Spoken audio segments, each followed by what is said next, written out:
How did one office lobby envelope turn my "he's just insecure" story into a public legal problem?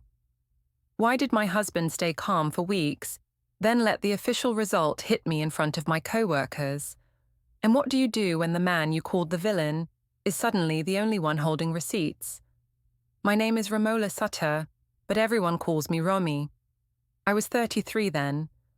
I worked in HR for a shipping company, mostly schedules, onboarding, and small problems that felt big. At home, I liked being the person who decided what was normal. I told myself that was leadership. I told myself it was love. Ethan was my husband. He was 36, and he built city projects like sidewalks and drainage plans. He liked clean lists and quiet mornings. He liked the kids' routines. He believed that if you did your part, life stayed fair. I used to say I loved that about him. Later, I said it was boring. That week started in our kitchen, with the light too bright and the air smelling like toast. Ethan asked why I was smiling at my phone. I said it was a work message. I did not lift my screen. I did not need to. I said I should be allowed to have friends. He said he was not trying to control me. He said my face looked different when I read certain names. I knew what he meant.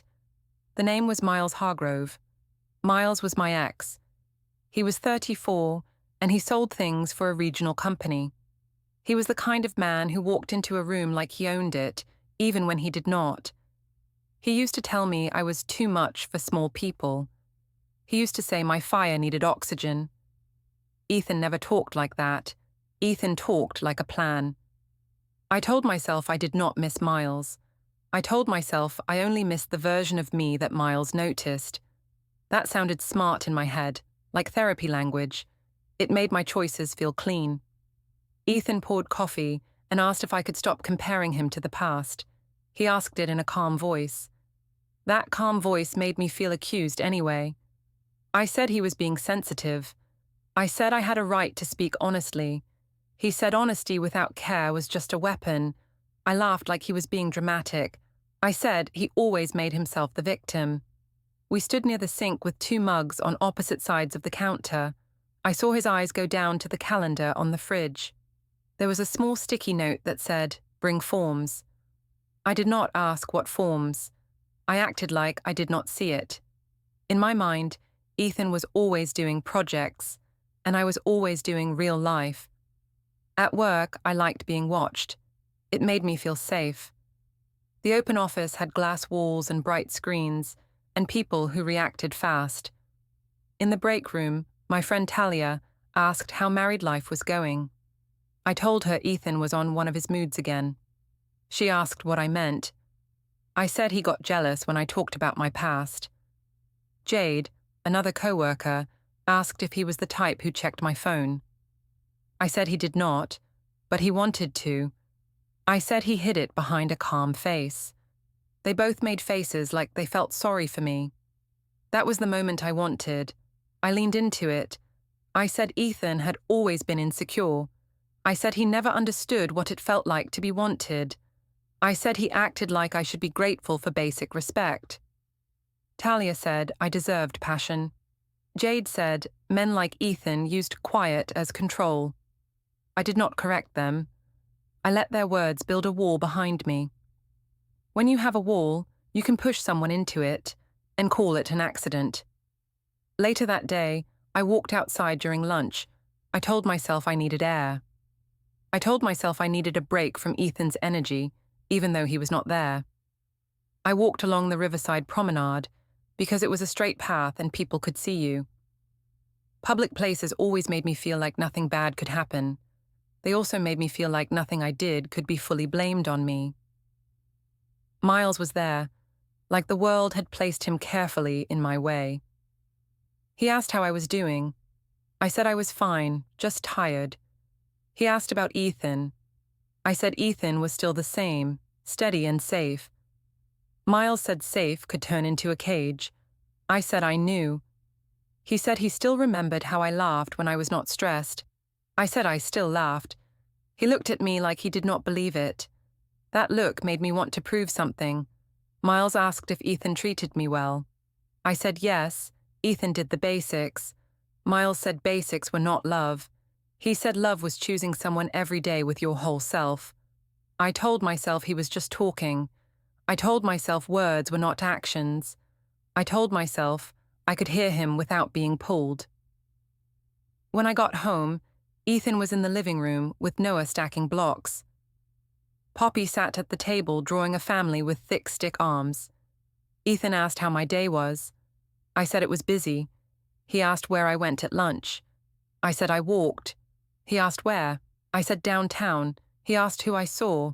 I asked why he was interrogating me. He said he was not interrogating. He said he was noticing patterns. He said when I talked about Miles, my voice went high like I was trying to win. I told him he was imagining things. I told him he was obsessed. I said he wanted to be my judge. Ethan asked if I still loved him. I said of course I did, and I acted offended that he asked. I said he was the one who kept bringing problems into the house.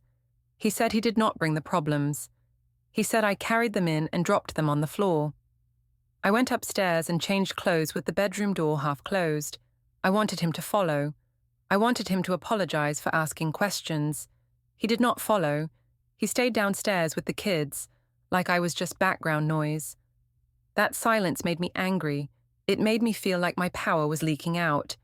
So I did what always fixed that feeling. I reached for an audience.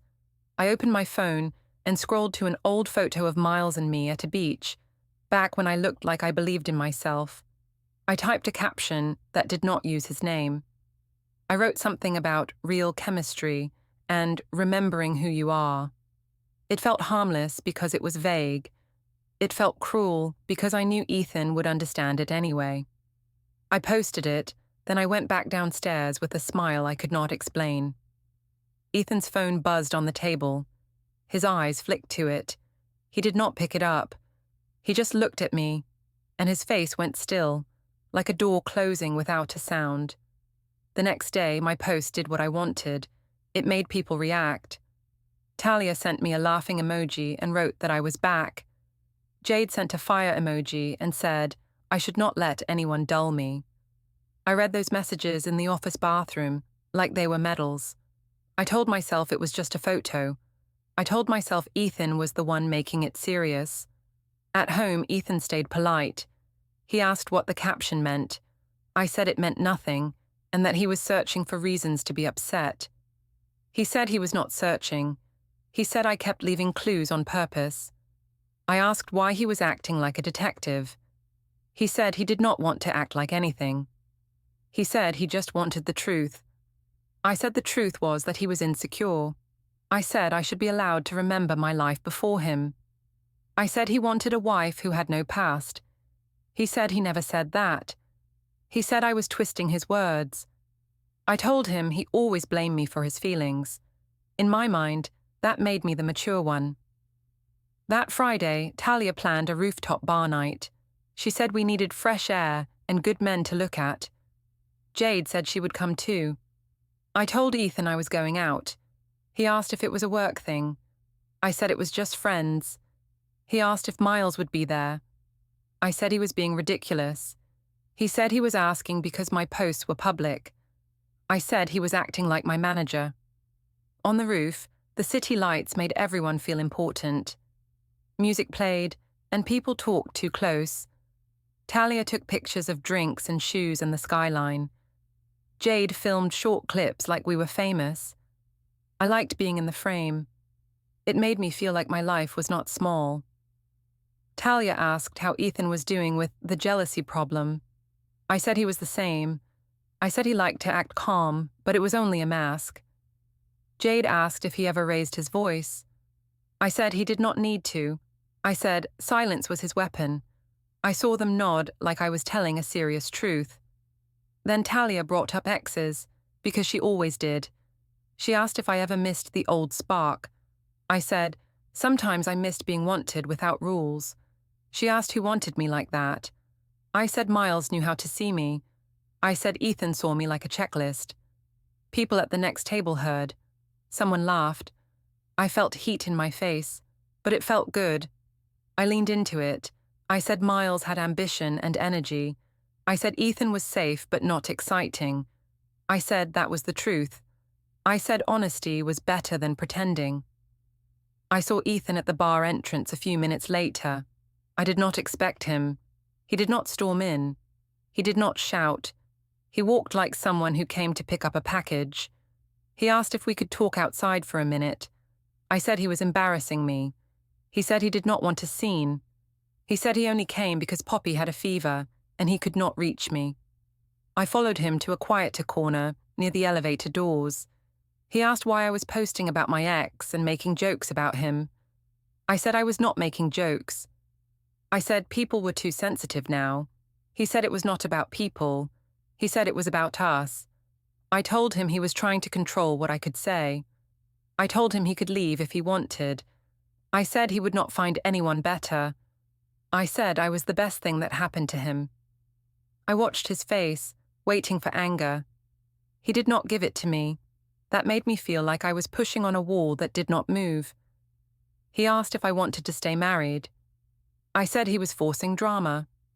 I said he was turning one night out into a crisis. He said he was not forcing anything. He said I was already doing it, just with a smile. He asked me to come home. I said I would come when I was ready. He said he would take care of the kids and that he hoped I got home safe. He did not call me names. He did not threaten. He walked away without shaking. That calm was worse than shouting because it gave me nothing to fight. When I went back to the table, Talia asked what he wanted. I said he came to spy on me. Jade asked if he was mad. I said he was pretending to be calm to punish me. I said he wanted me to feel guilty. Talia said I should not let him guilt me. She lifted her phone and asked me to smile. Jade posted a story with me laughing. Ethan was in the background for a second near the exit. He looked tired. I saw it later, and I still did not tell her to delete it. Part of me liked that proof. It made my version feel stronger. If he looked unhappy, people would assume he caused it. I stayed out longer than I should have. On the drive home, I practiced what I would say. I told myself I would be calm too. I told myself I would act like a reasonable person and make him feel silly. In the parking garage at home, Ethan was waiting by his car.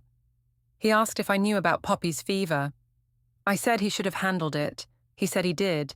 He said Poppy asked for me. That line landed, but I did not show it. I said he was using the kids to control me. He said he was not. He said he only wanted me present. He asked again if Miles was back in my life. I said I was tired of his obsession. I said if he trusted me, he would not ask. He said trust did not grow in shadows. I said he was dramatic. He said he was done begging for basic respect. At home, the kitchen felt colder. Ethan cleaned up the kids' cups and wiped the counter. He moved with slow care. He asked if I could stop posting things that hurt him. I said he wanted me to shrink. He said he wanted me to stop performing for strangers. I went upstairs and left him downstairs again. I told myself he chose that. I told myself he liked being the sad man because it made him look good. I still think that sometimes. The next morning, I woke up early. Ethan was already up. I heard a soft click from the office door downstairs, like a drawer locking. When I walked into the kitchen, his phone was on the counter. A calendar reminder popped up on his screen. It said, "Meeting, personal." I stared at it longer than I meant to, and Ethan watched me like he knew I would. By Monday, the meeting personal reminder kept showing up in small ways. Ethan's phone would light up, then go dark again. He never explained it. I told myself it was a work thing. I told myself it was nothing. But the way he moved around it made it feel like something. That morning, I took Poppy to school. She still had a small cough, but she begged to go because she had a class craft day. Ethan packed her bag with extra tissues and wrote her name on a water bottle cap with a marker. He asked if I could be kind today. I said I was always kind, and I asked why he talked like I was a problem. He said he was trying to stop a fire before it spread. In the pickup line, the cars sat close like a slow parade. Parents chatted with their windows half down. I saw Kirsten Vale, the neighborhood mom, smiling at another woman like they were best friends. I wanted that kind of easy social power, so I used my voice the way I always did when I wanted control. Kirsten asked how I was doing. I said I was tired, and I said marriage was hard when a man acted insecure. She asked what I meant. I said some men could not handle a woman with a past. I said they wanted a wife who lived like she had no history. Kirsten tilted her head and asked if Ethan was like that. I said he was good, but he was sensitive. I said he took everything as an attack. I said it was exhausting. A dad in the next car glanced over. I pretended not to notice. I kept talking. I said I was not going to apologize for being honest. I said that if Ethan wanted trust, he should stop acting suspicious. That line made sense in my head, even though it was backwards. I liked how it sounded. Then Ethan pulled into the line behind me. I saw him in the mirror. He had Noah in the back seat, still in a puffy jacket, holding a toy car. Ethan did not honk. He did not wave. He just waited. When Poppy ran out to the car, she waved at him. Ethan waved back. He looked normal. That bothered me, because my story needed him to look bad.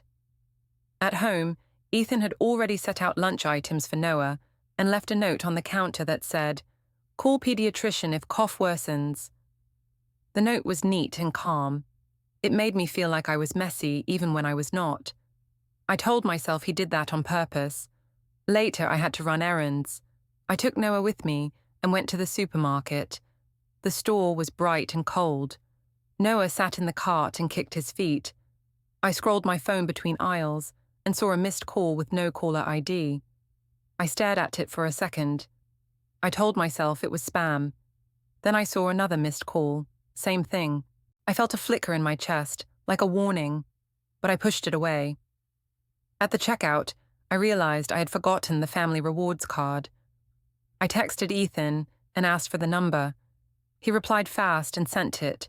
No questions, no comments. That made me mad again. I told myself he was trying to look perfect. When I got home, Ethan was at the dining table with a laptop open. The screen showed a spreadsheet with rows and columns. I could not see the title. He clicked the window down when I walked in, like he didn't want me to see. I asked what he was doing. He said he was organizing household costs. I said he never cared about that before. He said he had to care now. I asked why he had to care now. He said we were not acting like a team. I said he was being dramatic. He said he was being careful. I told him he was treating me like a risk. He said he was treating the kids like they mattered. That afternoon, Jade messaged me and said the fundraiser at the community hall was still on. She said it would be good for me to come and show my face. I knew what she meant. She meant show that I was fine. She meant show that Ethan was the problem, not me. I told her I would go. At the community hall, the air smelled like coffee and cheap perfume. There were folding tables, raffle baskets, and people wearing smiles that did not reach their eyes. Parents from school were there. So were coworkers from my office, because the event supported a local kids program. Cameras were out. Everyone acted like it was casual, but it never was. I saw Ethan across the room. He had come with Poppy and Noah. He stood near the wall like he was giving people space. Poppy held his hand. Noah had a sticker on his shirt. Ethan looked like a father, not a villain. I felt my stomach tighten because it made my public story harder. Jade walked up and asked if Ethan was behaving. She said it with a smile like it was a joke. I laughed and said he was always calm in public. I said that was his favorite mask. Jade asked what I meant. I said he liked to look like the good guy while making me feel bad at home. I said he did it with silence and questions. A woman from school leaned in and asked if Ethan was the jealous type. I said yes, and I said it was sad because I never gave him a reason. I said that part as if I believed it. I watched their faces. I watched them accept it. That acceptance felt like a win. Someone announced a small toast near the raffle table. People gathered closer. A phone camera lifted. Talia, who showed up late, nudged me and asked if I was still thinking about the ex situation. I said it was not a situation.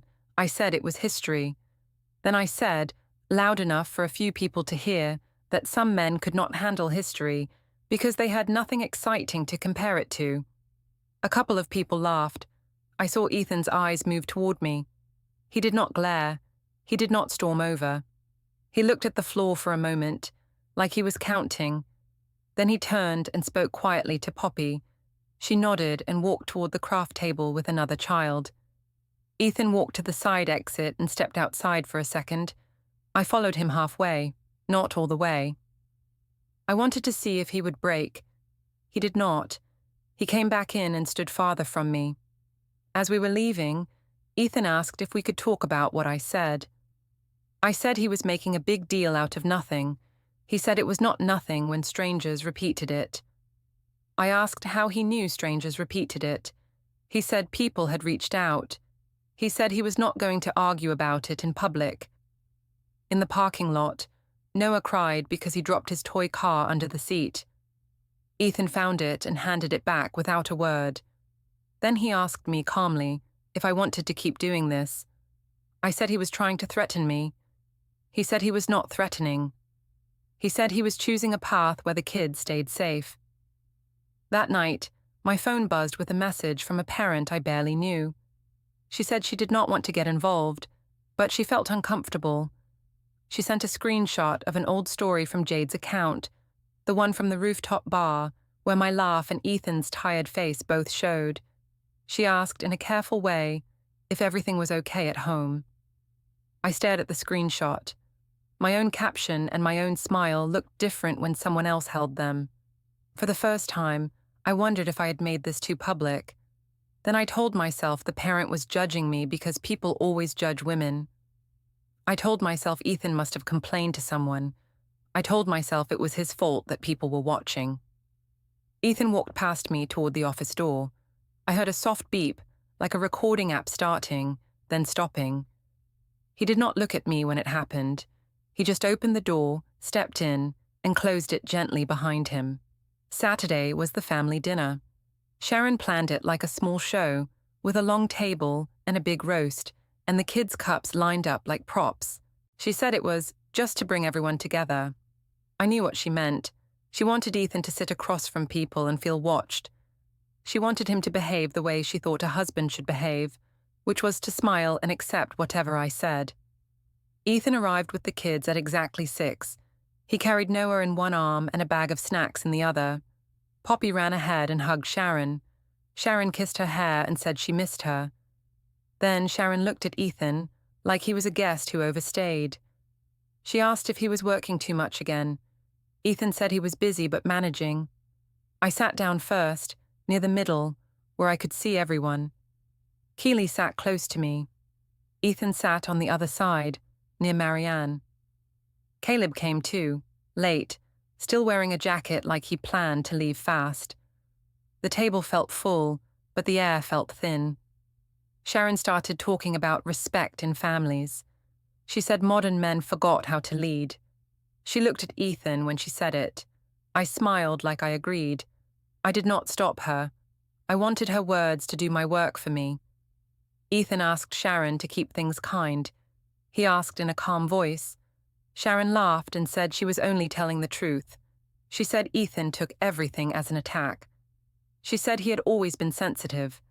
She asked why he couldn't just be grateful that I stayed with him when I had options. That word, options, landed like a fork dropped on a plate. I watched Ethan's face. I expected a reaction. He did not shout. He did not slam his hand.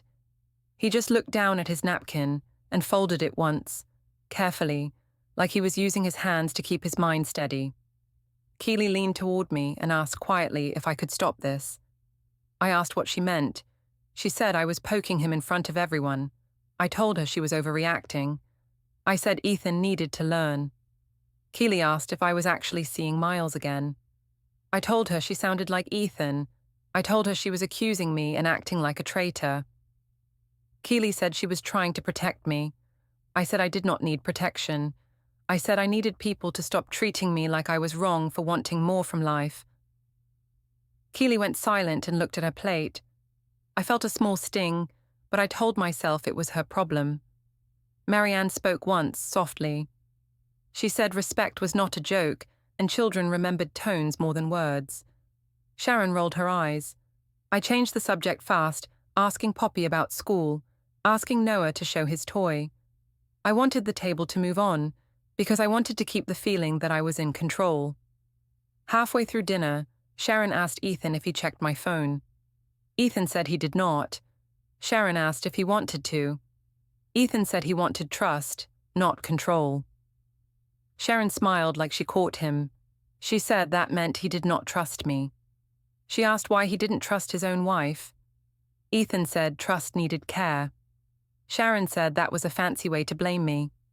She told me I should not let a man make me feel guilty for being a real woman. I nodded again. I felt powerful. I felt like the room was on my side. After dinner, while Sharon served dessert, Ethan asked me if we could talk privately for a minute. He asked like a person making a polite request at a store. I said he could talk later. He said it was important. I said he always thought everything was important. We stepped into the hallway near the coat hooks. The kids stayed in the dining room with Marianne. The hall light was dim. I could hear Sharon laughing at the table. Ethan asked if I realized what I was doing. I said I was just speaking honestly. He asked if I wanted to be married, or if I wanted an audience. I said he was trying to shame me. I said he couldn't handle my family because they saw through him. He said my family did not see through him. He said they were repeating my words like scripts. I told him he was imagining things again. He asked me to stop saying that. He said it made him feel like he was losing his mind. I felt a quick thrill. That was the point. If he looked confused, I could call him unstable. I told him he was too emotional. I told him he turned everything into drama. He said he was not emotional. He said he was tired. Then he said something that made my chest tighten. He said he wanted access to all shared accounts to budget for the kids. He said he wanted transparency both ways. I said he was controlling money now. I said he was trying to trap me. He said he was trying to protect the household. I asked if Marianne put him up to it. He said no. He said it was his decision. He said he needed to plan because things were not stable. I told him I was stable. I told him he was the one causing instability. He said stability was not a feeling. He said it was actions and patterns. On the way home, I replayed the hallway talk. I decided Ethan was the aggressor. I decided his budget talk was a threat. That made it easier to sleep. At work on Monday, I used that decision like armor. I told Jade that Ethan was starting financial control. I told her he was acting like he owned my life. Jade made a face and said that was a red flag. She said I should document things. I almost laughed because Ethan was the one quietly documenting, not me. My manager called me into a small room with frosted glass. She asked why my private life was showing up at work. She said a coworker felt uncomfortable after hearing jokes about my husband in the fundraiser crowd. I acted surprised. I said Ethan must have been telling people things. She asked if that was true. I said yes, and I said he was trying to ruin my image. My manager said HR could not be part of a personal war. I said I was HR and I knew boundaries. She said that was exactly why this was serious. She asked me to keep my personal issues off work channels and off workplace events. I nodded and smiled and said, of course. Inside, I burned. That evening, at home, Ethan was in the dining area with his laptop. When I walked in, he clicked something and the screen changed. I saw a clean set of folders for a moment. I only caught it for a second, but I saw labels that looked too neat to be random. Then he closed the laptop and asked if Noah ate well. I asked what he was working on. He said he was organizing. I asked what he was organizing. He said, the household.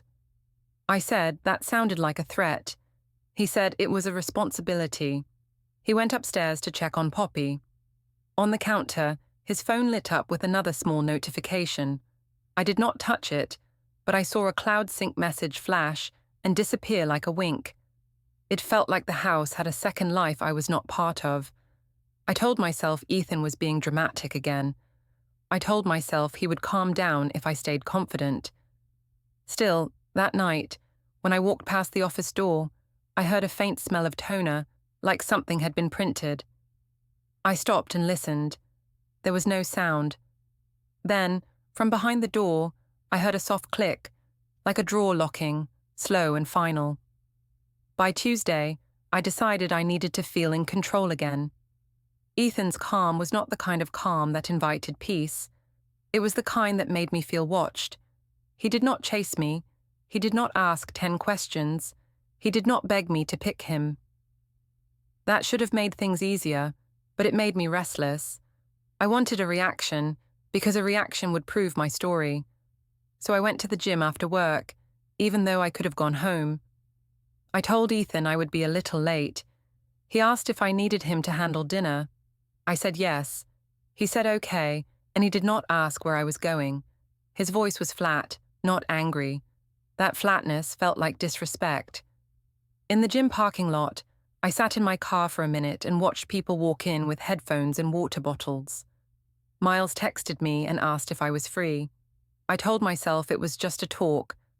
I told myself I deserved to feel wanted. I told myself Ethan stopped trying, so I had a right to find warmth somewhere else. Miles pulled up 2 rows away, like he had planned it. He smiled when he saw me, the kind of smile that made me feel like I was still young and chosen. He asked if Ethan was still acting weird. I said Ethan had been quiet and controlling in a new way. Miles said quiet men were dangerous because you never knew what they were planning. I liked hearing that. It turned Ethan into the villain again. We sat in Miles's car with the windows cracked. Nothing graphic happened, nothing loud. It was words and looks, and the kind of closeness that felt like a secret. Miles said I deserved a man who was proud to show me off. He said Ethan treated me like a household tool. I said Ethan treated me like a risk now. Miles said that meant Ethan did not value me. He said a real man would fight for me. That line stuck in my head. Fight for me. It sounded romantic. It sounded like proof. I told myself it was love language, not manipulation. When I got home, Noah was already in pajamas. Poppy sat on the couch with a blanket, watching a cartoon. Ethan was in the kitchen rinsing dishes. The sink was clean, the counters wiped, the floor swept.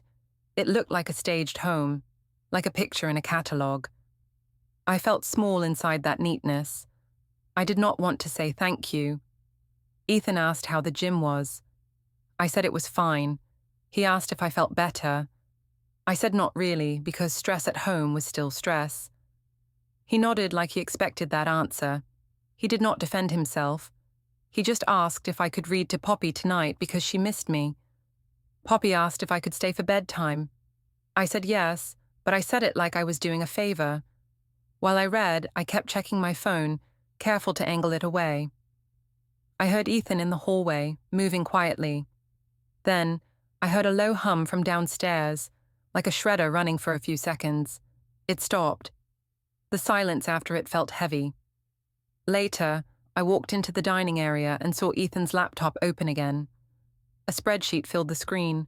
Rows of dates, columns of payments. It looked like household costs, but it was too detailed. It felt like he was building a case. I asked what it was. He said it was budgeting and tracking. I asked why he needed to track. He said because patterns mattered.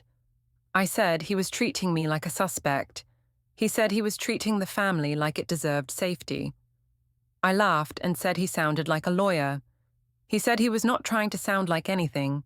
He said he was tired of chaos. The next morning at work, Jade pulled me into the break room and asked how I was holding up. I said Ethan was acting cold and financial. Jade asked if he was punishing me. I said yes. I said he was punishing me with quiet and paperwork talk. Talia joined us and said Ethan always looked like he wanted to cry. They laughed. I laughed too. It felt easy, like sliding into a warm bath. A coworker I barely knew walked in and went quiet when she heard us. She grabbed her coffee and left fast. I watched her go and felt a flash of worry. Then I told myself she was sensitive, like Ethan. I told myself it was not my job to manage other people's feelings. My manager scheduled a quick check-in in the HR room. The irony of being called into HR as HR did not escape me. She asked if I'd posted more about my husband. I said I could post what I wanted. She said it wasn't just about posts. She said people were uncomfortable because my personal drama was spilling into work, and because my husband was now being talked about in public spaces where coworkers were present. I said Ethan was making himself a public victim. I said he was showing up where I was to embarrass me. My manager asked if that was true. I said yes. I said he was obsessed. She asked if I had proof. I said my feelings were proof. She did not smile. She said feelings were not evidence. That line hit like a slap because it sounded like Ethan. I left the meeting angry. I texted Miles and told him Ethan was trying to control my whole life. Miles replied that I should not let Ethan win. He said men like Ethan used systems to punish women. I read that and felt calm again. It gave me a simple enemy. That night, Ethan made dinner again. 2 separate mugs sat on the counter, spaced apart like boundaries. A new key was on his key ring, shining like it did not belong there before. I asked what the key was for. He said it was just something he needed. I asked for what. He said it was not a big deal. I watched him plate food for the kids first, careful and patient. He asked Poppy about her day. He asked Noah to count peas. He looked like a good father. That made my anger worse, because it made me look like the problem. After the kids ate, Ethan asked me if we could talk. He did not raise his voice. He did not accuse. He asked one clear question. Had I been seeing Miles? My chest tightened, but my face stayed calm. I said he was imagining it again. I said he was paranoid. I said he needed help. Ethan closed his eyes for a moment, like he was holding something heavy. Then he opened them and said he was not going to argue about reality anymore. He said he would handle it properly from now on. He said he wanted the kids protected from adult mess. He said he wanted everything clear, calm, and legal. I tried to laugh. I asked if he was threatening me. He said no. He said he was choosing structure. He said I should stop making things public if I did not want public consequences. The next morning, my phone buzzed twice from an unknown number. I stared at it, and I felt a cold line run down my back.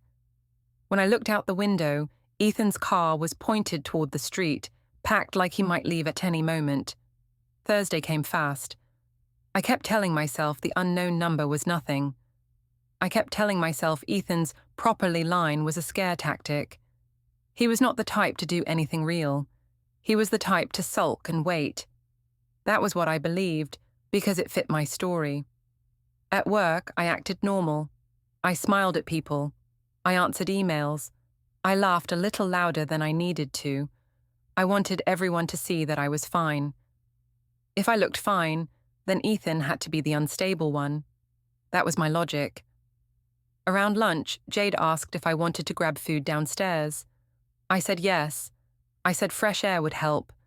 She asked if Ethan was still being cold. I said he was trying to punish me with silence and spreadsheets. Jade said that sounded like a control game. I said it was. I said he wanted to scare me into obedience.